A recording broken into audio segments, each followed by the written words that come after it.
अवधूत चिंतन श्री गुरुदेव दत्त श्री स्वामी समर्थ. नमस्कार, मी पूजा. आपल्या चॅनेलवर तुम्हा सर्वांचं पुन्हा एकदा खूप खूप मनापासून स्वागत करते.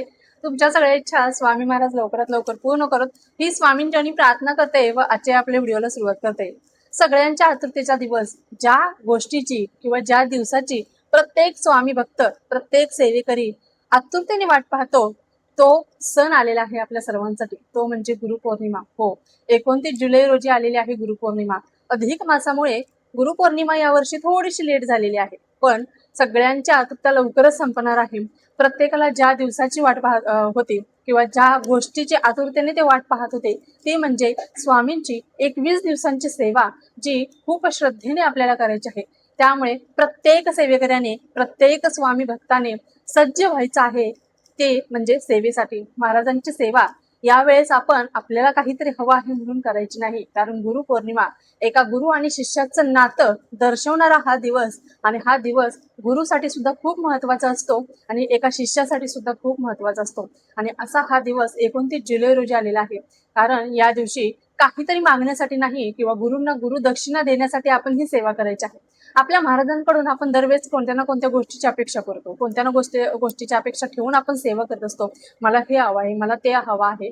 पण यावेळेस काहीही न मागता तुम्ही महाराजांची सेवा करून पहा. तुम्ही जे सुद्धा म्हणजे कधी मनात देखील विचार केला नाही अशा गोष्टी देखील तुम्हाला मिळतील. इतकी सुंदर अशी ही स्वामी सेवा आहे, इतके सुंदर असे हे स्वामींचं गुणगान आहे. आणि यामध्ये जर आपण रमून गेलो तर खूप खूप म्हणजे खूपच आपल्या आयुष्याचं सोनं झालं म्हणून समजायचं आहे. अर्थात महाराज परीक्षा घेतात, पण त्यातून तारून नेण्याची शक्ती देखील महाराजच आपल्याला देत असतात. बघा, आता प्रत्येकाचे गुरु हे वेगवेगळे असणार आहेत. आपापल्या गुरूंची सेवा करण्यासाठी किंवा गुरूंना गुरु दक्षिणा देण्याची अत्यंत खूप सुंदर अशी संधी म्हणजे गुरुपौर्णिमा आहे. आणि या निमित्त आपल्याला 21 दिवसांची सेवा करायची आहे. चला तर मग स्वामी सेवेला लागूया. 9 जुलै ते 29 जुलै पर्यंत आपल्याला अशी 21 दिवसांची ही सेवा करायची आहे. आणि प्रत्येक स्वामी भक्त यासाठी सज्ज असणार आहे, मला माहिती आहे. नवीन सेवेकरी असो किंवा जुना सेवेकरी असो, आतुरतेने वाट पाहत असतो तो दिवस म्हणजे गुरुपौर्णिमा. आणि या गुरुपौर्णिमेची सुरुवात 9 जुलै म्हणजे सेवेला सुरुवात 9 जुलै ते 29 जुलै अशी 21 दिवसांची आपल्याला ही सेवा करायची आहे. तुमच्या ज्या नशिबात देखील नव्हतं किंवा तुम्ही विचार देखील केला नाही अशा गोष्टी देखील तुम्हाला मिळायला सुरुवात होईल. आणि अशी ही सेवा आपल्याला 21 दिवसांची करायची आहे. भरपूर लेडीज अशा असतात किंवा महिला अशा असतात की 9 जुलैमध्ये त्यांची मासिक पिरियडची डेट असेल किंवा त्यांना कुठेतरी काही कामानिमित्त बाहेर जायचं असेल, तर ते 9 जुलैला म्हणजे सुरुवात करू शकत नाहीत, किंवा त्यांची पिरियडची डेटच त्या वेळेत येत असेल 9 नंतर, तर काय करायचं? अगोदर 4-5 दिवस अगोदर सुरुवात करायची सेवेला, म्हणजे 29 जुलै पर्यंत आपले 21 दिवस पूर्ण होतील. बरोबर? कारण कसं होतं की परत कुठेतरी धाकधूक होते, मन आपल्याला आपलंच खात राहतं की माझ्याकडून 29 जुलै पर्यंत 21 दिवसांची सेवा किंवा 21 पारायण झाले नाही तर मी काय करू, कसं नको, सगळं आपल्याला म्हणजे खूप बर्डन येतं आपल्याच मनावर. त्यामुळे म्हणून तर मी व्हिडिओ लवकर टाकत आहे. तुम्ही अगोदर सुरुवात करायची आहे. नवीन सेवेकऱ्यांची खूप इच्छा आहे, पण त्यांना कुठे पोथी मिळत नसेल तर तुम्ही माझ्याशी संपर्क साधू शकता. तुम्ही कमेंट बॉक्समध्ये कमेंट करा. तुमच्यापर्यंत ही पोथी पोहोचवण्याचं काम मी नक्कीच करेन. तुम्ही विश्वास ठेवा आणि एकदा कमेंट करा. तुम्हाला कमेंट बॉक्समध्ये मी जो लँडलाईन नंबर आहे तो नक्कीच देईन आणि त्याच्यानुसार तुमच्याशी संपर्क साधून तुम्हाला देण्याचा प्रयत्न करेन. हे दिंडोरी प्रणित केंद्राचं स्वामी समर्थ महाराजांचं स्वामी चरित्र सारामृत आहे.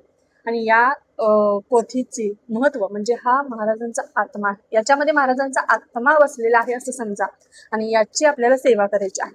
ताई, आम्हाला या पारायण करायला इतका वेळ नाहीये, तर तुम्ही नामस्मरण देखील करू शकता. बघा, आता हे 21 दिवस आपल्याला 21 पारायण करायचे आहेत. म्हणजे आपण रोज नित्यसेवेमध्ये 2-2 अध्याय वाचतोच. ती सेवा नित्यसेवेची वेगळी, पण हे म्हणजे एका बैठकीमध्ये तुम्हाला 21 अध्याय पूर्ण करायचे आहेत. सकाळी 12 ते 12:30 ही वेळ वर्ज करायची आहे आणि बाकीच्या वेळेमध्ये आपल्याला महाराजांची सेवा करायची आहे. थोडक्यात सगळं तुम्हाला सांगण्याचा प्रयत्न करणार आहे, म्हणजे व्हिडिओ जास्त मोठा होणार नाही. आता बघा, सगळ्यात अगोदर सुरुवात करताना तुम्हाला संकल्प घ्यायचा आहे. आणि आता तुम्ही 9 जुलैला सुरुवात जर करणार असाल तर तुम्ही तुमच्या जवळपास स्वामी महाराजांचं केंद्र असेल तर तिथे जायचं आहे. जाताना एक नारळ, खडीसाखर, फुल घेऊन जायचं आहे. तिथे महाराजांना प्रार्थना करायची आहे की महाराज, गुरुपौर्णिमा येत आहे, या निमित्त गुरुदक्षिणा म्हणून फुलाची पाकळी म्हणून मी सेवा करणार आहे, किंवा तुमच्या चरणी मी जी काही सेवा करणार आहे ती रुजू करणार आहे, ती स्वीकार करून घ्या आणि या सेवेमध्ये कोणतंही विघ्न येऊन देऊ नका, अशी महाराजांना प्रार्थना करायची आहे. हा संकल्प नाहीये बरं का, ही प्रार्थना आहे. आणि महाराजांना प्रार्थना करून आल्यानंतर घरी येऊन संकल्प करायचा संकल्पामध्ये यथाकालीन किंवा यथाशक्ती, यथाकालीन हा शब्द वापरायचा, अखंड हा शब्द वापरू नका. म्हणजे काय होतं, अखंड म्हणजे कोणताही खंड न पडता केली जाणारी सेवा, आणि खंड म्हणजे कधीही कुठूनही संकट येऊ शकतं, इमर्जन्सी येऊ शकतं, इमर्जन्सीमध्ये आपल्याला बाहेर जाऊ लागू शकतं. यासाठी यथाकालीन हा शब्द वापरायचा आणि संकल्प घ्यायचा आहे. संकल्प घेताना तुमचं नाव, तुमचं गोत्र बोलायचं आहे आणि यावेळेस काहीही न मागता महाराजांसाठी तुम्हाला ही सेवा करायची आहे. शुद्ध अंतःकरणापासून ही सेवा करून पहा. शुद्ध भाव ठेवायचा आहे. महाराजांना तुमच्याकडून कोणतीही अपेक्षा नकोय, तुमच्याकडून सोनं नकोय, चांदी नकोय, चांदीचं ताट नकोय, काहीही नकोय महाराजांना.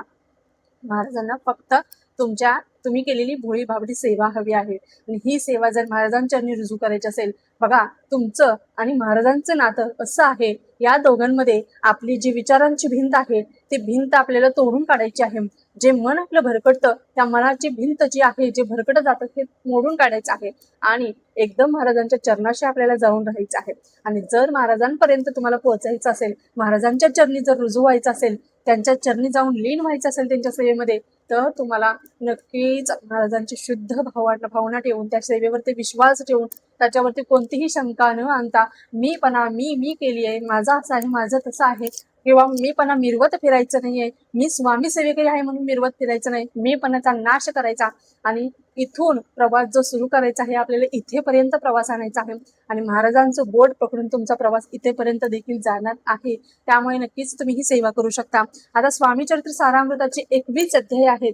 21 अध्यायामध्ये महाराजांच्या प्रत्येक लीलेचा प्रसंग तुम्हाला सांगितलेला आहे आणि या लीला जर तुम्ही पूर्ण मन लावून जर वाचल्यात किंवा हे पठन करता करता तुम्ही जर महाराजांच्या ती सगळ्या लीला डोळ्यासमोर तो इमेज तयार करत गेला, तर त्याहून सुंदर कोणती दुसरी सेवा नाहीये. तुमच्या समोर ती सगळी सेवा प्रकट राहते, तुमच्या मनात राहते आणि डोक्यात सुद्धा ते राहतात. तुम्हाला वाचण्यासाठी देखील बरं पडतं. सगळ्यात अगोदर महाराजांचे संकल्प घेतल्यानंतर स्वामी स्तवनाने, पहिल्या दिवशी स्वामी स्तवन बोलायचं विसरायचं नाहीये, स्वामी स्तवन बोलायचं आहे आणि तुम्हाला 11 माळी जप करायचा आहे. 11 माळी शक्य नाहीत, नवीन सेवेकरी आहात, 1 माळ करा, काही हरकत नाहीये.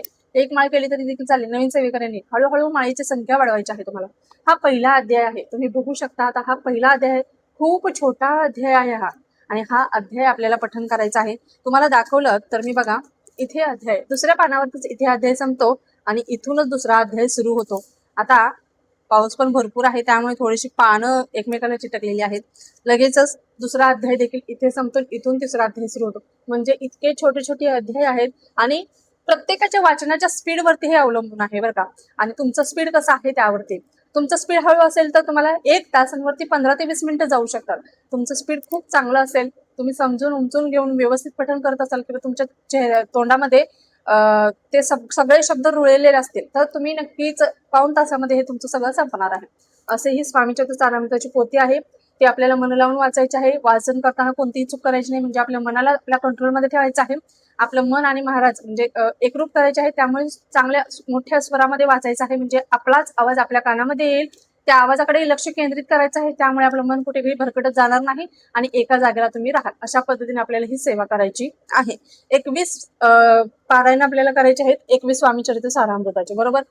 काही कारणास्तव तुमचे दिवस स्किप झाले किंवा काही कारणास्तव तुम्हाला कुठे बाहेर जावं लागलं, तर तुम्ही एका दिवसात 2 देखील पारायण करू शकता. मासिक पिरियड्स आले तर ते 4 दिवस तुम्हाला स्किप करायचे आहेत.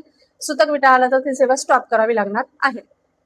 त्याच पद्धतीने बघा, आता तुम्हाला 11 माळी जप करायचा आहे. हे पारायण झाल्यानंतर 11 माळी जप करायचा आहे. माळ नाहीये तर तुम्ही 5 मिनिटं, फक्त 5 मिनिटं बसायचं. श्री स्वामी समर्थ, श्री स्वामी समर्थ, श्री स्वामी समर्थ, अशा सुंदर आवाजात महाराजांचं नामस्मरण करायचं. नामस्मरणामध्ये देखील लीन होऊन जायचं आहे. आणि 11 वेळा तारक मंत्र. तारक मंत्र असा आहे जो महाराजांनी आपल्या रक्षणासाठी आपल्याला तारक मंत्र दिलेला आहे. प्रत्येक संकटातून, प्रत्येक अडचणीतून तारून नेण्यासाठी, प्रत्येक भक्ताला तारून नेण्यासाठी हा तारक मंत्र दिलेला आहे. एखाद्या विशिष्ट वेळेस, म्हणजे एखादी व्यक्ती, आपली प्रिय व्यक्ती हॉस्पिटलमध्ये असेल, बेडवरती असेल, तर तिच्या जवळ जर बसून तुम्ही नामस्मरण किंवा तारक मंत्राची सेवा जर केली तर त्या व्यक्तीच्या तब्येतीमध्ये देखील खूप चांगली सुधारणा होत असते. अशी सुंदर अशी ही सेवा आहे. तर तुम्ही नक्कीच ही सेवा करायची आहे. यामध्ये नियम अटी म्हटला तर तुम्हाला या सेवेमध्ये मांसाहार करायचं नाही. 21 दिवस संपूर्णपणे मांसाहार कडकडीत वर्ज्य करायचं आहे. शक्य झाल्यास ब्रह्मचार्याचं पालन करा, नाही केलं तर देखील चालणार आहे. आणि आपल्या घरामध्ये शक्यतो शांतता राखायची आहे. कारण एखाद्याचा आवाज चढत असेल तर आपण शांत राहायचं आहे. जितकं होईल तितकं शांत राहायचं आहे. कोणाची निंदा नालस्ती करायची नाहीये 21 दिवसामध्ये. आणि निंदा नालस्ती करायची नाही. नंतर बाहेर गेल्यानंतर देखील कधी घरामध्ये आलात तर बाहेर कोण कसं असतं आपल्याला माहिती नाही. आपल्या घरामध्ये सेवा सुरू आहे ना, तर तुम्ही घरी आल्यानंतर हातपाय स्वच्छ धुवायचे किंवा आंघोळ करा, काही हरकत नाहीये. पाऊस चालू आहे तसं पण आपले पाय वगैरे सगळे घाण होतात, पण आपण आंघोळ करू शकतो.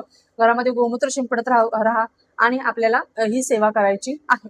त्याच पद्धतीने बघा, आपण कोणाची निंदा नालस्ती करायची नाही, कोणाबद्दल राग मनात उत्पन्न करायचं नाही. परान्न वर्ज्य करायचं आहे. परान्न घेऊ नका 21 दिवस, कारण परान्नाचे दोष लागतात. आणि काही इमर्जन्सीमध्ये तुम्हाला घेऊ लागलं किंवा घरी आपल्या घरी कोणाचा कार्यक्रम असेल शेजारी वगैरे, किंवा आपल्या नातेवाईकांमध्ये कार्यक्रम आहे ना, आपण तिथे गेलो तर तिथे बघा आपण काही बोलू शकत नाही. तर अशा वेळेस तुम्ही 3 वेळा गायत्री मंत्र म्हणायचा आणि तुम्ही त्यावेळेस अन्न घेतलं तरी देखील चालेल, कारण गायत्री मंत्र म्हणल्यामुळे परान्नाचे दोष आपल्याला लागत नाहीत. अशी ही सुंदर सेवा आहे, खूप सुंदर आहे. प्रत्येक अडचणीतून आपल्याला तारून नेते, वर काढते. आणि महाराजांचं बोट जर आपण पकडलं तर महाराज आपल्या हातून जरी महाराजांचं कधी बोट सुटलं तर महाराज देखील आपलं बोट कधीच सोडत नाही, एवढं लक्षात घ्या. आणि ही सेवा एकदा मनापासून करायला लागा. तुमच्यासाठी नाही, फक्त महाराजांसाठी ही सेवा करा. कधीतरी स्वतःसाठी काही न मागता, कधीतरी स्वतःचा स्वार्थ न साधता महाराजांसाठी, आपल्या गुरूंसाठी काहीतरी करा. आणि गुरूंच्या चरणी ही सेवा लीन करून पहा. नक्कीच 100% तुम्ही जो विचार देखील केला नाही असा म्हणजे प्रसंग तुमच्या आयुष्यामध्ये उभा राहील. आणि खूप सुंदर असा या सेवेतून तुम्हाला अनुभव मिळणार आहे. महाराज देखील कधी कधी तुम्हाला वेगळ्या वेगळ्या रूपात येऊन तुम्हाला दर्शन देतात. कधी फक्त संकेत ओळखण्याची शक्ती आपल्यामध्ये पाहिजे. आणि आता इथून पुढे सगळे व्हिडिओज आपले गुरुपौर्णिमेनिमित्त हळूहळू येणार आहेत. तर प्रत्येक व्हिडिओ तुमच्यापर्यंत पोहोचावा असं वाटत असेल तर आपल्या चॅनलला सबस्क्राईब करा, बेल आयकॉनचे बटन दाबा, म्हणजे प्रत्येक नवीन नवीन जे व्हिडिओ मी टाकणार आहे ते तुमच्यापर्यंत लवकरात लवकर पोहोचतील. व्हिडिओ कसा वाटला यासंबंधी नक्कीच कमेंट करा. पुन्हा एकदा व्हिडिओ अशाच एका नवीन व्हिडिओसोबत, तोपर्यंत झालेली सेवा स्वामींच्या निर्चुकते. श्री स्वामी समर्थ. धन्यवाद.